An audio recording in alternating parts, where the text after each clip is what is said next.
The Pont du Gard is one of my favorite things in the world. What is it exactly? We'll get to it today. Oh, okay.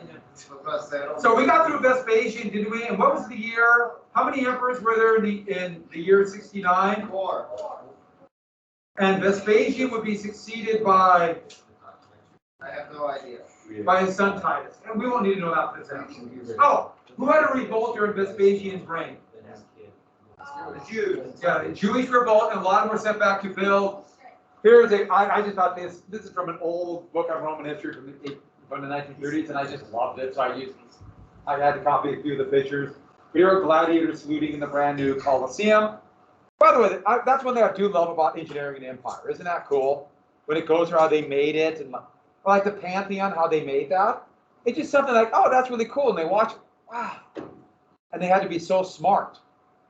Wait till we get to the dome in Siena in the 16th century. That is wow dome. Here's lions. So, Trajan.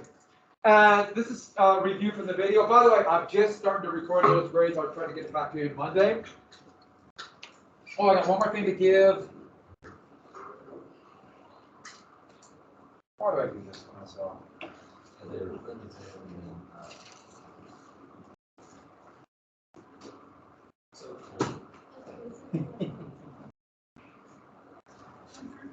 Yeah.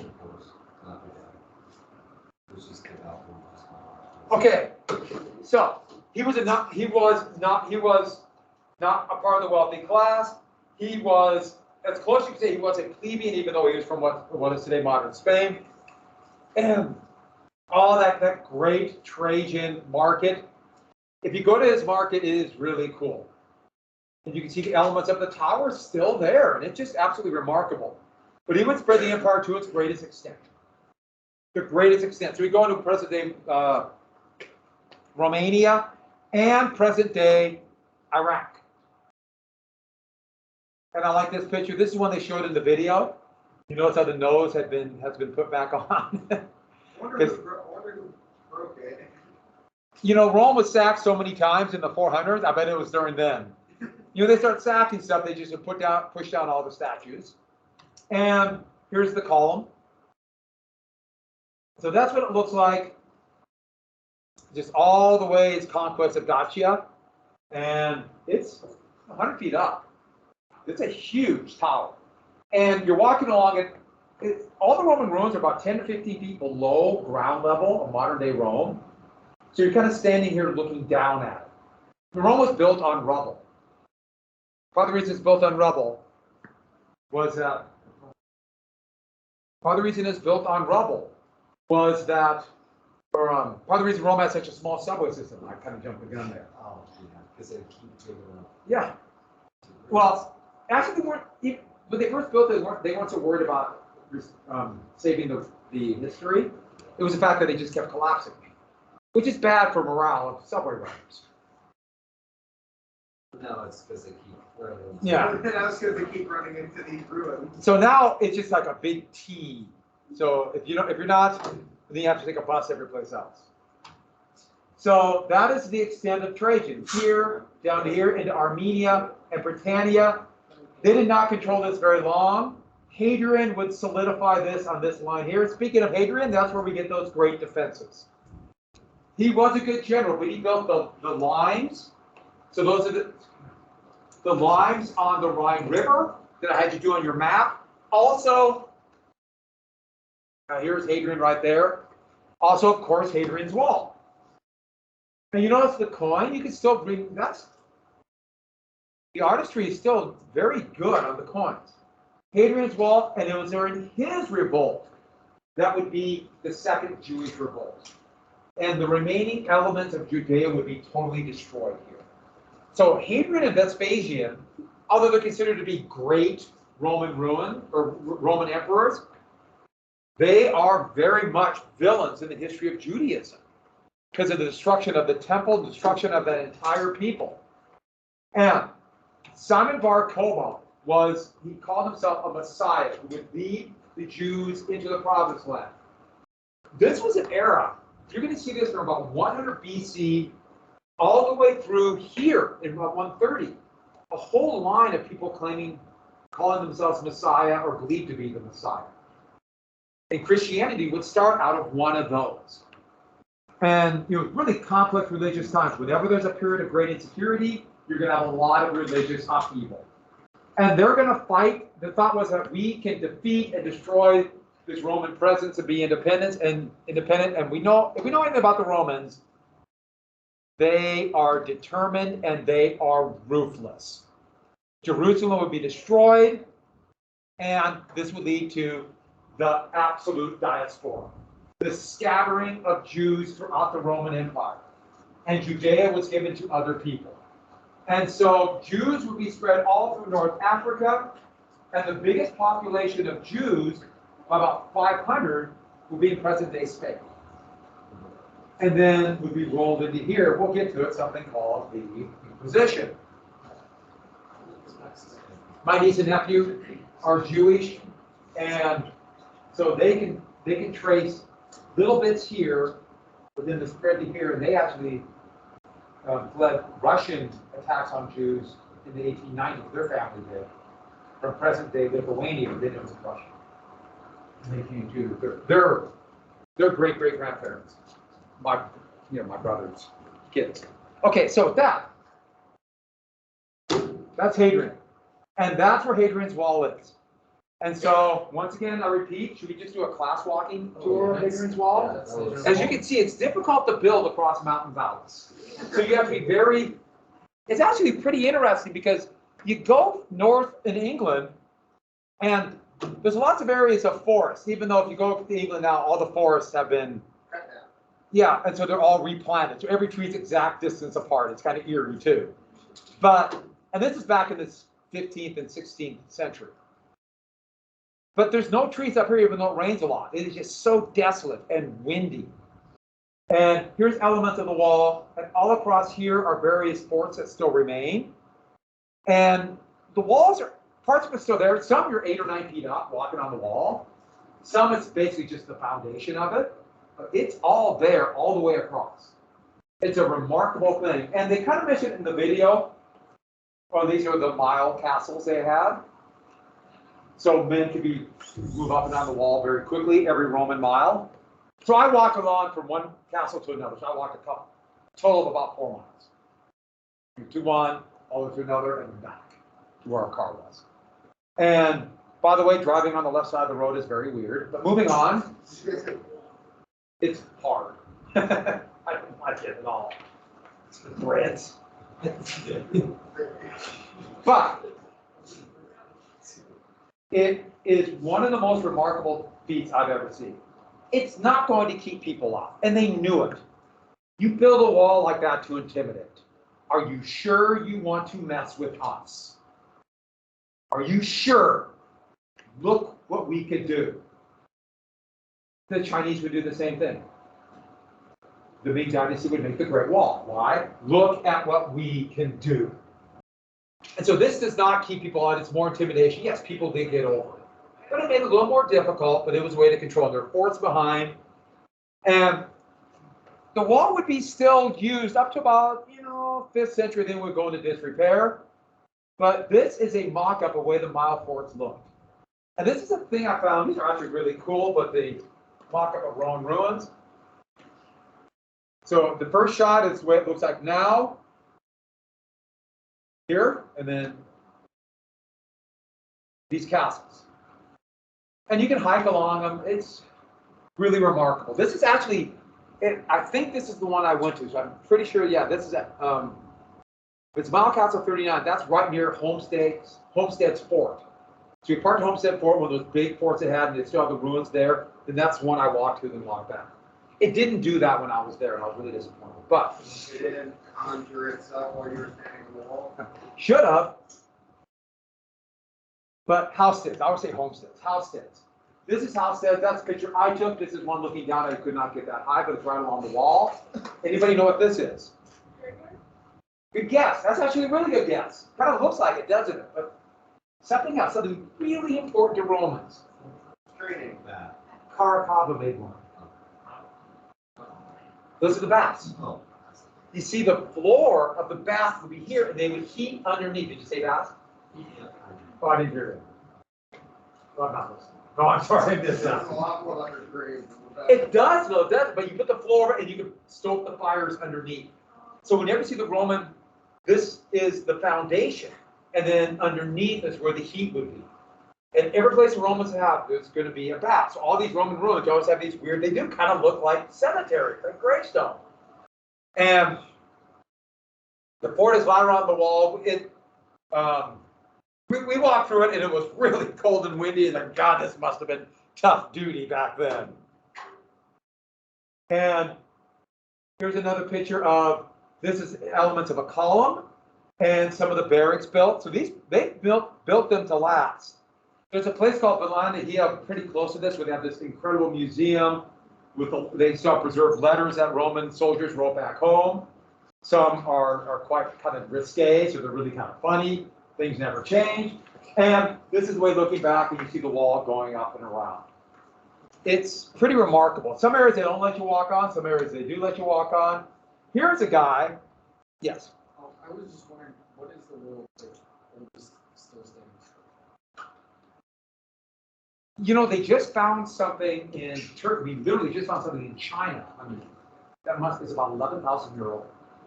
And it was underground, but when they excavated it, it was basically a mound, and they excavated it, it was still a standing stone and masonry building. So that's the oldest I know. Yeah. I don't remember when it was built, but I'm sure.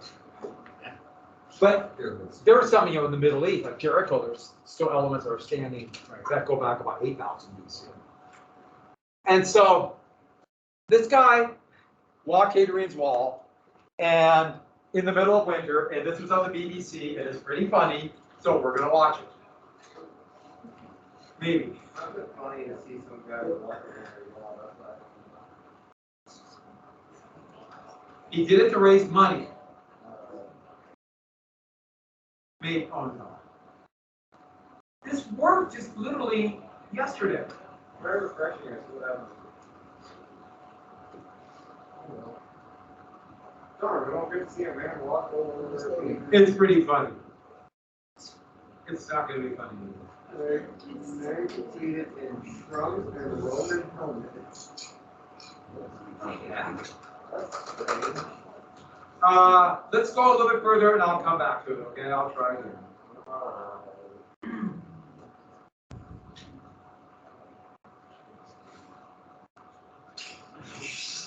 He wore trunks, and it's amusing. All right, that's all we got. Moving on. I'll try again at another time. That is, okay, now I can see. The best laid plans of mice and men. So, a little bit about Roman architecture then. You can see elements of the Greek architecture, columns. We saw rotunda, but the big thing is the arch. This is one, this is in the the Forum up near the Colosseum. And the Largo Argentina is what they call the area, but it's Temple B. And if I remember right, this is the Temple of Jupiter, and there's a little bit left. You can see right here, and that's what it must have looked like. And you get an idea of the height when they put, kind of shadowy figures around it. That is the Pantheon. And we talked about how it wasn't quite fit. You can see a little bit behind there. You can see the arch. You're walking through this massive city, and you just got to make the turn, and also there's the Pantheon. It's kind of wild. We have the same, when we go to downtown Helena. It's like, whoa! Okay. Here's another example of one in the Forum. Okay, it's a little bigger than what's left, but that's the big basilica, where essentially the courthouses. So that's all that's left. It was this massive building. Here is a bridge on a bridge from Hadrian's era that's still being used. So those cars, that's a fortification from about 1300. And you see the arches on each one. Those are driven by pilings into the Tiber. Yes, the Tiber has the color of root beer. and that's what it looked like. There's a fort was built there before. It was a triumph for Augustus. In the 1300s, it's a fort. You go in there, there's cannon, and you can walk through a fort. They turned this into a fort. And that is the form looking down from the Colosseum. That's Trajan's column, or Trajan's arch, and you can see the form right here. Business, law, courthouses, and trade would all take place there. And that's what it must probably look like. It must have been absolutely remarkable. Remember, this is before Trajan's form. Trajan's form would be over here. To the hillside, that would be dug into the hillside there. It's about maybe a mile away. Here's looking back. And that's what it looked like. A little different, huh?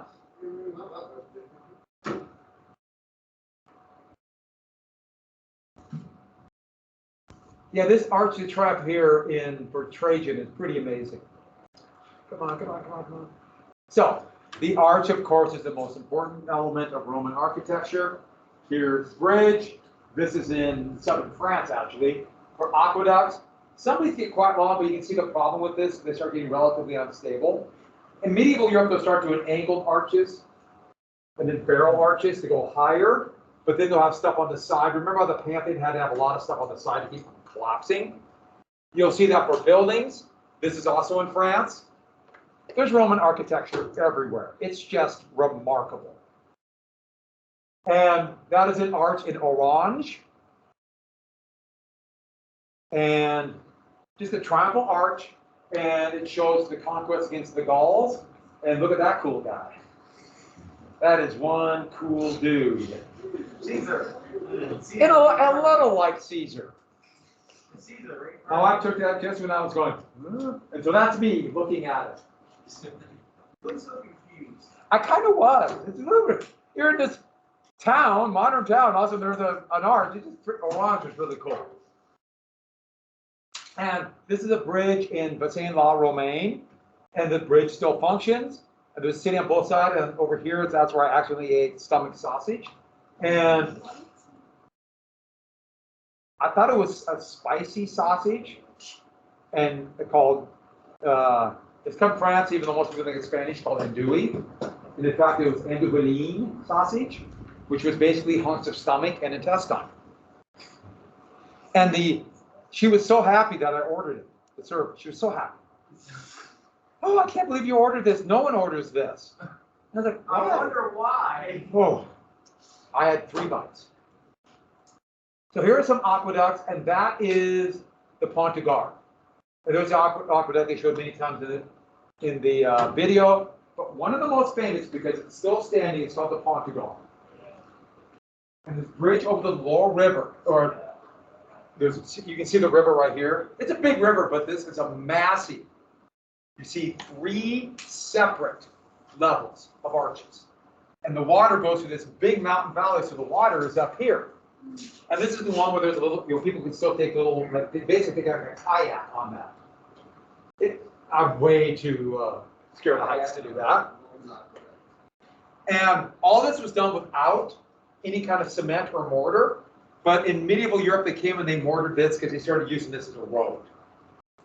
But sitting right here, in fact, this is there. We spent a whole day here. We hiked up.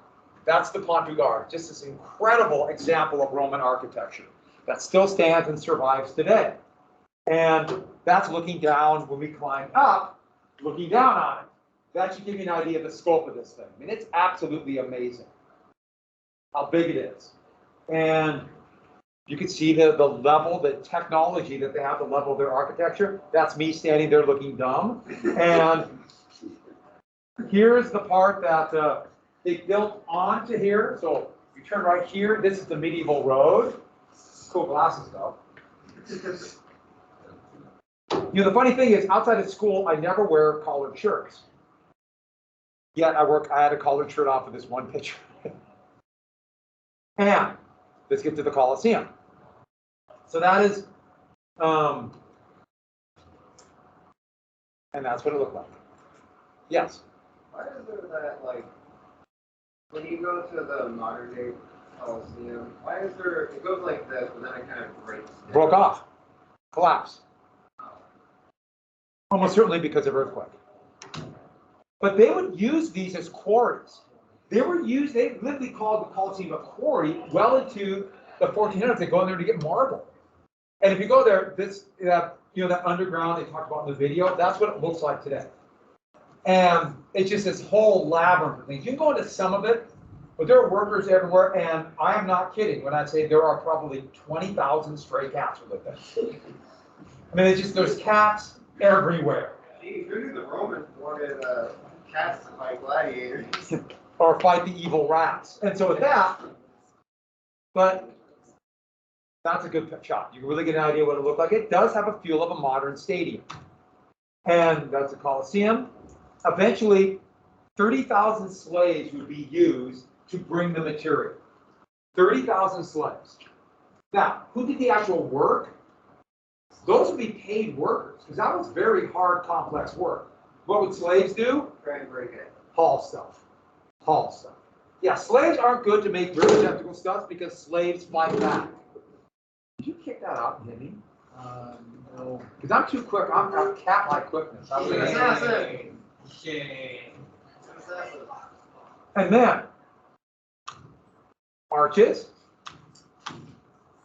And here's what it looked like underneath. This is one of the big underneath the stands to get people in and out. And it really does remind me of a modern stadium. To get people out quick. You don't want bottlenecks because that's where people fight. You can imagine they have been hot and cheering at death all day. And this is another one. This is in a little place called Arles. And it's a relatively small town in Imperial Rome. Arles is this neat little town right here. Just a relatively small town of about 15,000 people. Yet they have their own arena. Every place the Romans built. They built the arena, temple, basilica for the courthouse, and a theater. Think how amazing that must have been. So we took a tour of this, and they still have bullfighting in that arena. Now, it's a little bit different style of bullfighting, but it's still bullfighting. And we found out that it's a big deal. We went to this restaurant where they had these people were there, and they were so happy we were there because usually American tourists don't go eat at places. We try to find places where French, the people live there go. But they're like, oh, you like bullfighting? And of course, we were smart enough to say, oh, yes, we do. And so they loved us. It was a lot of fun. I'm actually not a fan of bullfighting, but, The French are strange. well, they're certainly not strange here. And that's what it looked like inside. And so they still have it and use it as stands right here. And that's my very artistic the attempt at a night picture. Here's my picture of a pigeon flying over it. Yeah, so it's the same. And yes, though, we get the gladiators. And this was a statue at the museum there. And here's one that's a document of the training of gladiators from fighting, gladiator combat with different weapons, and also how to fight the wild animals that would be used to bring in and fight. They would get them all, fight the animals all furious, and they would fight them. And that's the Circus Maximus. And that's what's left of it. The Circus Maximus would be the great place for chariot races. Okay, so here's the deal with it. You want to see the big chariot race from Ben-Hur on Monday? Sound good? We might have to watch a chariot race. It's pretty cool. It's probably not terribly realistic, but you know what? Whatever, right? It's got Charlton Heston in it, so we'll let that go. But you can see the long track stands must have been built around this. And same deal, you find these Circus Maximuses in every town. There's still remnants of it in Istanbul, which used to be Constantinople. A massive Circus Maximus. By the way, these places would be used as homes and stores later on, and also protection from pirates. And then, of course, theaters. Copying the Roman theater. So at Orange, the same place you have me staring aimlessly up at an arch. Here, this is the theater here. When they saw a place here, we didn't hit it at the right time. The town's called, okay, it's spelled like in English it'd be orange, but it's orange. And it's this massive theater. This was Trajan on Augustus's body. They found that one out, thought that was great. And we took a tour of it, they saw plays, and the acoustics are amazing. So we were up here and we could hear the people down here talk. And I don't mean just noise, we could hear them. And it was pretty remarkable. We could hear that they were German, and that was but that's the way it is. And so that's what a theater would look like, this massive stage behind, and then the seat, the orchestra. And so we're walking along this street, and the theater was coming. To be honest, I didn't expect this, how big it was on the outside. Because compared to the size of the cars. You're just walking around, where's the theater? Oh. I don't know what I was expecting, but those kind of things are always just bigger and more dramatic than I think. And that's looking up at Augustus. And so there you would have all the sets, the stages. They would have, they would have a whole trapeze system and pulleys that people would fly through. They pull people out. They pull boats in, out, all kinds of stuff. And a few more pictures. Here's Massena La Romaine, one Roman city, another one we went to, and these are the Roman ruins here of just another small town.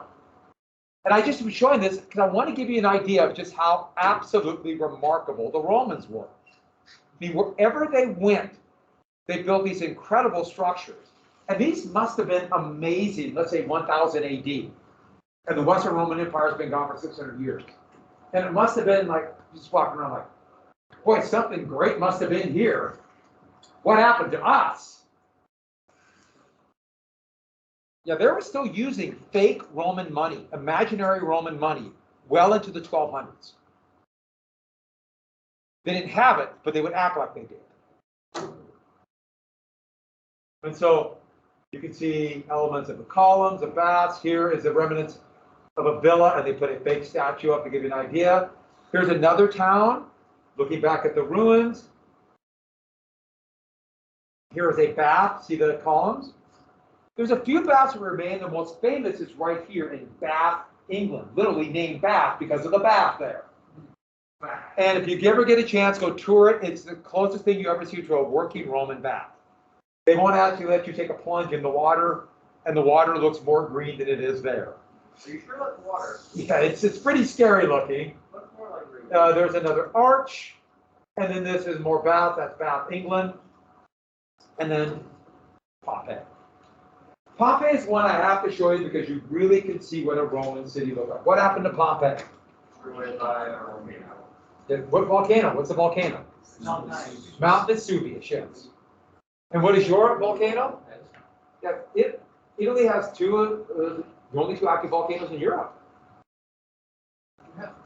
Well, you have three. Italy's crazy. What are we going to do about that? At least there. World War II certainly would have been different.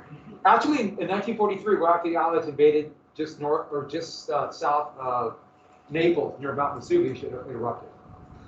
Yeah. So you have all these pictures of the invasion, and there's this big plume coming from Vesuvius. So this is looking down at Pompeii. If you get a chance to go there, go there. In fact, walk in, find a tour guide there, and take the tour. But there's one problem with Pompeii. You better like other people because there's masses of tourists, which is good and bad. Huh? Yay, COVID. All right. Yeah, go. That's why I want to go like in now. Now would probably be a pretty good time. But like if you go in the summer, you go in August, Europe is crazy because they have mandatory vacations in almost every place, and so everyone's off. Lots of Germans. But you see this? This is so you can cross the street when water's running through it, and therefore walk on that, and they're wide enough for wheels for chariots to go through, or carts. And there's drainage, there's pipes. It's a pretty remarkable place. When they started digging this up in this 18th century, and that's the temple of Jupiter in Pompeii. That's what you see. That's what it looked like. Yeah. We should do a little bit more on the Roman gods, but there are about 100, but 12 main ones. Are they similar to Greek? Exact copies. And here we have this tree, see the drainage, see the block right there. There's little alleys, there's streets, little stores. You name it, there are stores selling virtually everything there that you could buy in the Roman Empire. Another shot of the Temple of Jupiter. Here's looking at their arena, and that is pretty remarkable. It's like an inside. It's like a. You can go on top and you can walk down. Did you get inside? The what? Yeah. Yeah. Yeah, you can walk in, and we took this picture up here, and there's stairs you can walk down into. They still have plays and stuff there too. And these are a couple of the mosaics. These are actually in the museum. They took the best preserved ones, and they have this archaeological museum in Naples. And I think it's maybe the best museum for this I've ever seen. But these great mosaics, and so here is a repainted one in Pompeii with the originals in the museum. This one is one of the most famous Roman mosaics. Some of you might have seen this before. And this comes from Pompeii, but it's in the museum there. It's a remarkable place, what they got from there, including, please be the right picture. Oh, and then, so when the volcano went up, it was covered with ash so fast that almost the entire population could not get out in time. And what happened is they're going to be covered with red hot boiling ash. And so they've recovered over 1,000 bodies. And what they recovered is these bodies, you can see, it's kind of hard to see here, but they're kind of like this. And so they're writhing in pain because of the heat. Looks like he's sleeping. Yeah, it kind of does almost, doesn't it? How do they get these bodies? How do they get those? Okay. They just look. So they're covered with a line of ash. When the ash cools, it's basically then you have this body inside this soon to be almost rock hard ash. And what's going to happen to the body inside there? It will slowly deteriorate, leaving a mold, like an impression of the body where it was. And so they dumped plaster in, and that's how they came up with it. Looks strangely preserved. It's absolutely remarkable, and they still find bodies. Pompeii's huge, so they're still doing archaeological digs. Much better. First, they just kind of were ripping stuff out to find things. Now it's much more precise. There's another place nearby called Herculaneum, and it too was covered with ash, but it wasn't as big a town. And that one, more people were able to get out. But it's still a very similar idea. But you really get an idea what it was in these Roman towns. All right. So I thought I put this up there. I'll have to show you the picture I took of the greatest mosaic of Alexander the Great. It was on the floor in Pompeii. I showed you once before. I'll find that picture and I'll show you. Let me do it real quick so I don't forget to do it. I showed you this. Now, Rome is. I can't emphasize enough how remarkable it is. Wasn't Pompeii like more than 6,000? What? No, like more than 6,000. Oh yeah. Oh yeah, it's massive. I remember it was like 6 and a bunch of zeros. And it's probably, I remember when I was there, it was like, was it 20% fully excavated?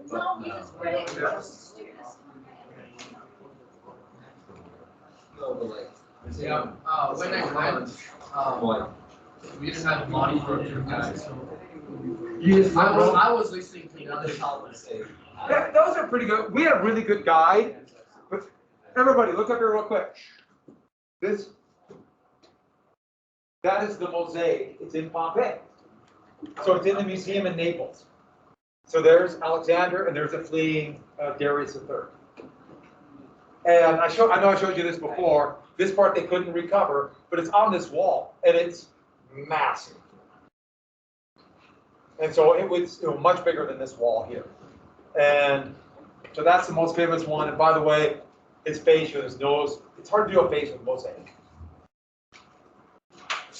Okay, come on. For the project, no, you're all gonna do mosaics. Keep right on the accuracy of the nose. Have a great day, everybody. I will. I will. Good weekend. We'll see you. Oh, adding another day. Bye, everybody.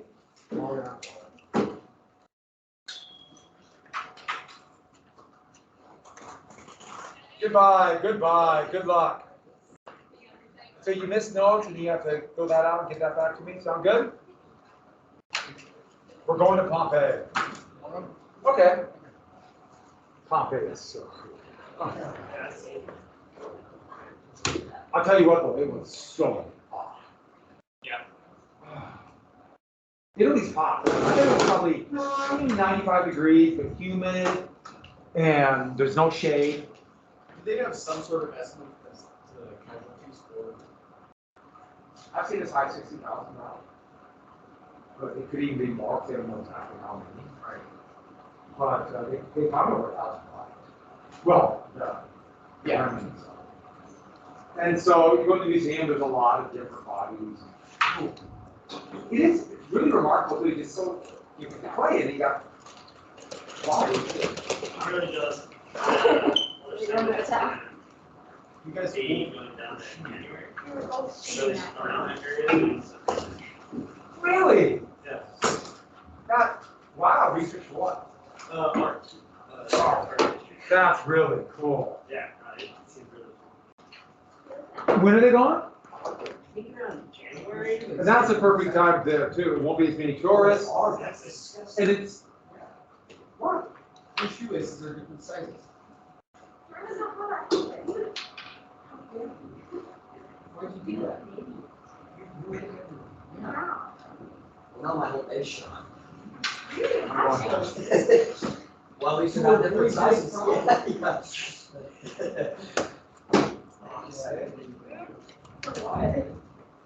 I love you, Ross. This is the question you asked when I was gonna do this. Yeah, actually, that's what I thought. I was like, I don't mean to go that far, but boy, did it come. I'm suing now. That's the thing about those guys who can do the ultimate frisbee and like that. I feel like that. They can really get a lot with it. I have no control of them. Okay, look at Look at that. Yeah. Make it blood. There we go.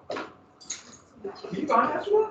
Yeah. It like happened, my mom called me on the last minute, it's really good. Okay. Yeah, it's fine. Okay, good. We did presentations. Yeah. I think, let's see if Haley's here. Now we're doing the UFO scare.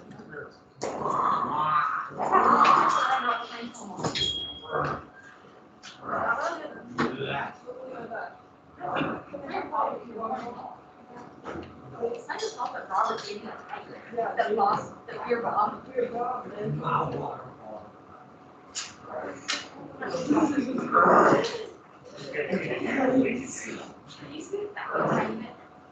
I was gonna say, I don't know why. I haven't thought into it, I can do it. This gets better. That's Oh, Oh, gotta love Bob. Oh, Robbie Bobby. Oh, Robbie did he kill it? Yes. Oh, sorry. Is he hunting? No, Oh, yeah. actually, I didn't have thought that I was busy this entire lunch period, so. The crate? Yeah, right? Yeah. Was it a great crate? It was. That's very awesome.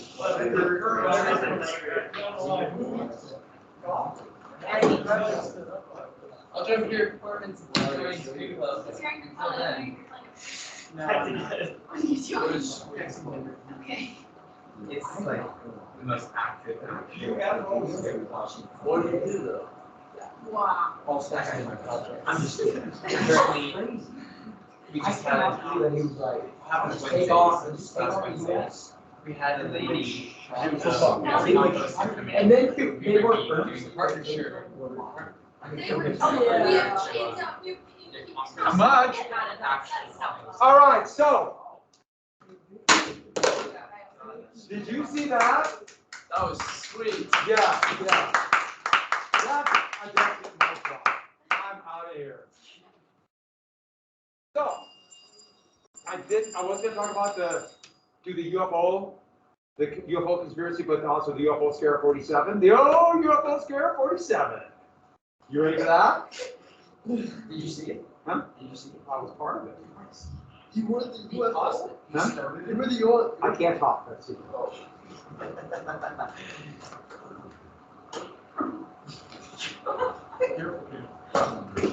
Rubber hunters and box. Yeah. But do you wanna go to that? Maybe we get it. Yeah. Is that a carrot?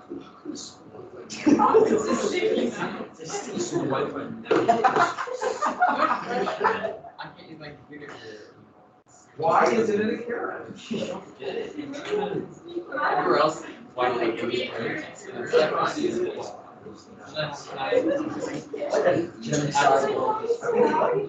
it? Well, it starts with G, it's got the H again, and C. Yeah, so you got, we get set. All right. Letters, it just looks like this. Before we get to the, and then we got one more presentation to do Monday. I'll fill up any loose ends, and then we'll have the test. I'll answer any questions, but I'm not going to give you a list for this test because we just did all the presentations. And then I did talk about conspiracy theories, and so there will be some questions about the moonshot, of course, reptoids, and the UFO scare. Yes. I'm thinking Tuesday or Wednesday, depends. And then we will jump into we'll invade Iraq. Yep. We're gonna get out. It worked so well the last time.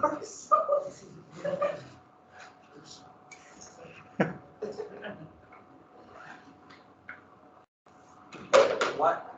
Why are you, what do we got Christmas on board? Or Xmas? It's Christmas. It's Christmas? That's what that means. No, I knew that. Well, I know I probably told you because you had me in class last year, but this is the Greek and it means Chris. Oh. Huh? Oh, we were just talking about how Christmas became celebrated during the Industrial Revolution. Before Christmas was a 7-day drunk. Or 12-day. Yes. Yeah, that's when the Germans got it. I have one more. Oh, you still have sleep. So you can do it today too? I knew that. I just had Haley. I just thinking her because I. You can run after her. Sound good? What was the, Is that a carrot? yeah, it is, so, who got, like in, I'll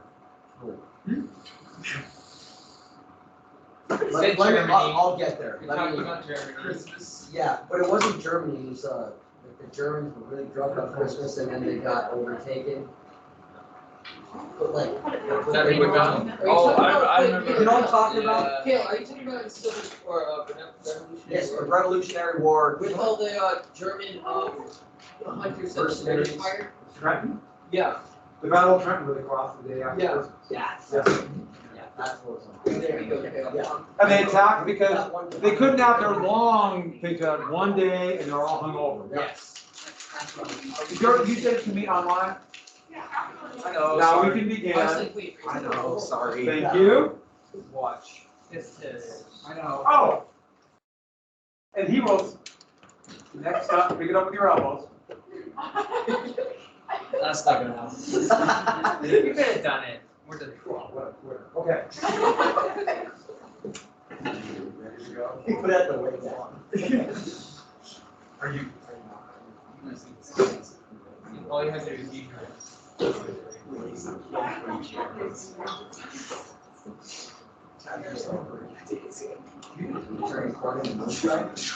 right, here we go. Oh, I lied to you. Give me a little bit. 1 sec.